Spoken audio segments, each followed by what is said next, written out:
Alright, we're here in the Nether, and if you watch my last video all the way to the end, you got a little preview up to about here of our Nether hub, which is now finished. And I say finished, there's still some detail I might add at some point, but it's done and usable at least. And basically what the theme of our Nether hub is a giant tree. So you can see the roots there, they go up, all the branches out. I used mangrove leaves because apparently I am a glutton for punishment, and I have to thank the fantastic Gertie Bell for getting all these leaves for me. I think she got most of them. I got a few myself, but she did so many leaves. I can't remember how many thousands of leaves that is, but it's a lot.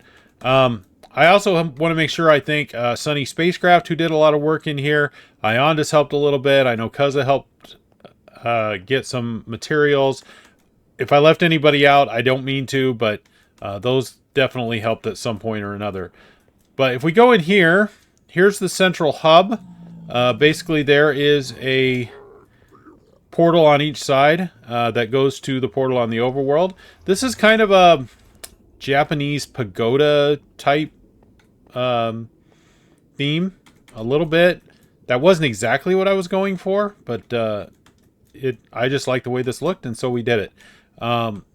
Yeah, we got the copper accents, which I think look really nice. What we're asking people to do is put a sign up that has their name and what coordinates. So if you go to negative 675 down that tunnel, you'll find Rogue, right? And we're asking people to do that. And for anybody on the server who's watching, there is a shulker box right there with signs, glow ink, and white dye. Each direction or bridge here has a theme, because this direction goes to a warped forest, as you can probably see right there. This direction, which goes back to our base, goes to a basalt delta and also a nether fortress, which is right just beyond where that basalt is. There's a nether fortress. Over here, this one goes out to a soul stand valley, and there's also a, what's that called? A bastion right there.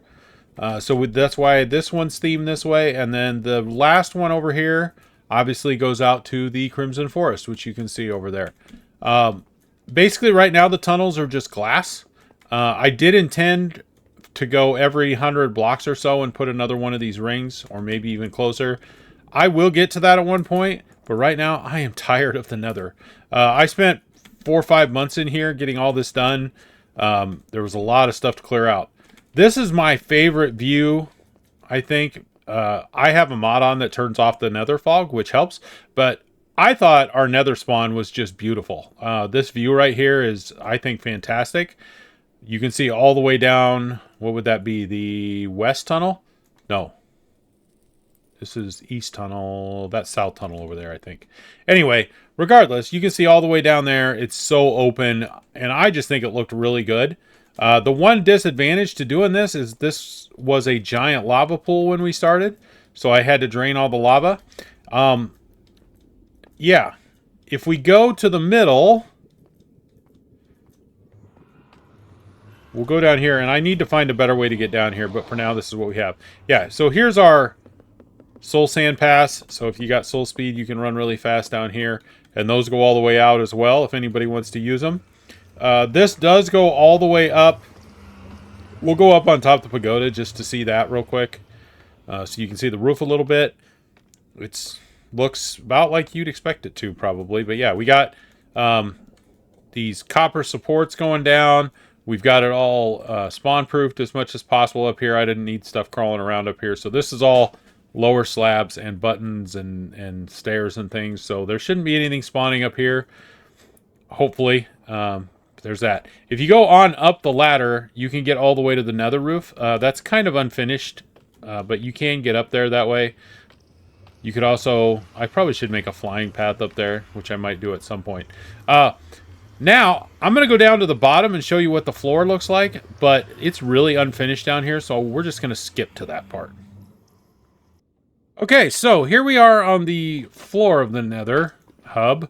Again, each floor was themed towards what it went out to. So this is the warped area. Obviously, that's the red bridge that was up there that goes out to the warped area. I did put carpets and things.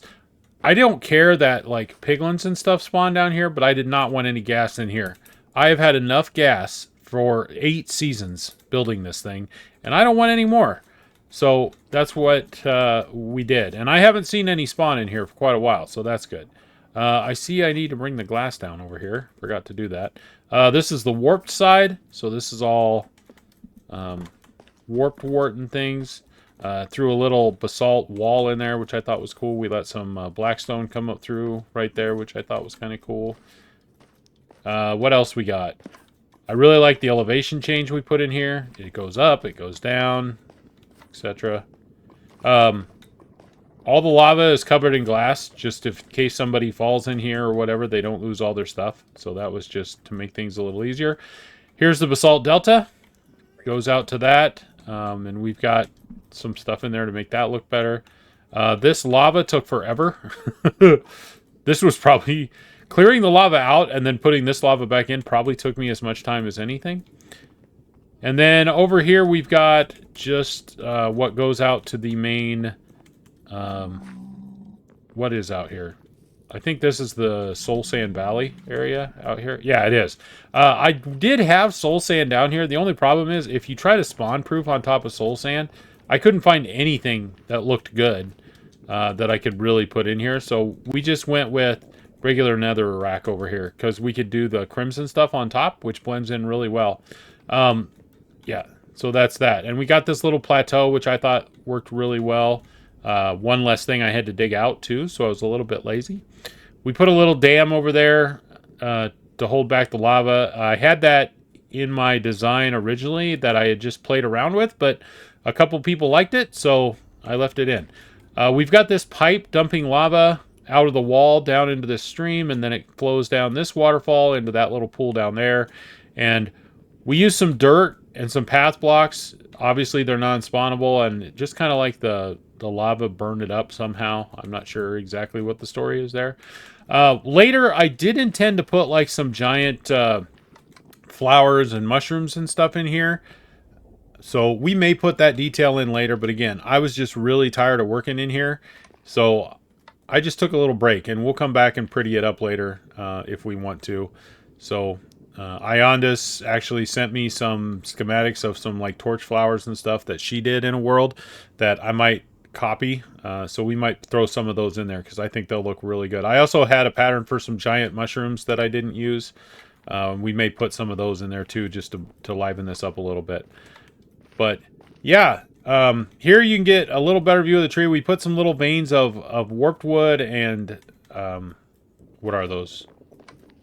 Shroom lights. That's what they are.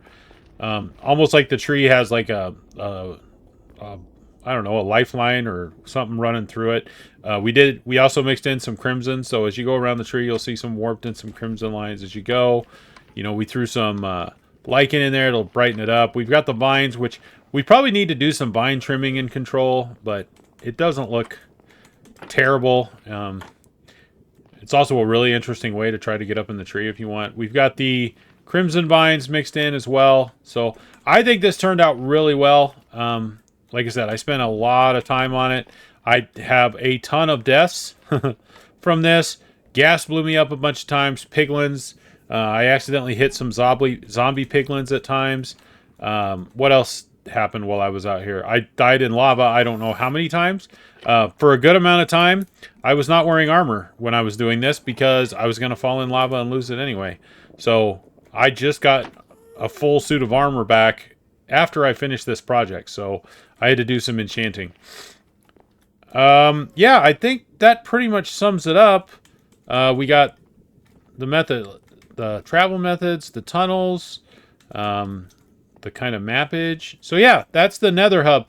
And this is going to be a really short episode. I just wanted to reveal the Nether hub and get it out there. I think there's been a few people who have been avoiding it.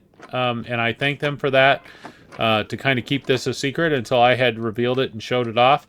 As we go later in the season, we'll get rid of this torch spam. I left it in here because I didn't want it to be too dark for the video. So I left the torch spam in, but that is our Nether hub, and it is all done. It is usable. people can start coming through here, and they can show it off in videos if they want. And yeah, that's the Nether hub. But I think it turned out really cool. I had never built a Nether hub before. I don't do a lot of public projects on servers except this one. But that's the Nether hub. So yeah, this is a pretty good view of it right here. You can kind of see the branches of the tree and everything. So I think it looks really cool. If I had Elytra, I'd fly around. It was designed to be able to fly through, but I'm not using Elytra this season. I have not flew 1 meter with an Elytra on. I did have one in my hand, just simply because I was helping, I think Jam died at one point. We were helping getting his stuff back, so I picked up his Elytra, but I didn't put it on, didn't use it, so I'm still at 0. But yeah, that's the Nether hub. So that's all I have for this episode. I just wanted to do a quick Nether hub reveal. Thanks all you guys for watching. I will try to make it not be 6 months until I put out another video. I don't think it will be. And for now, Rogue Torso out.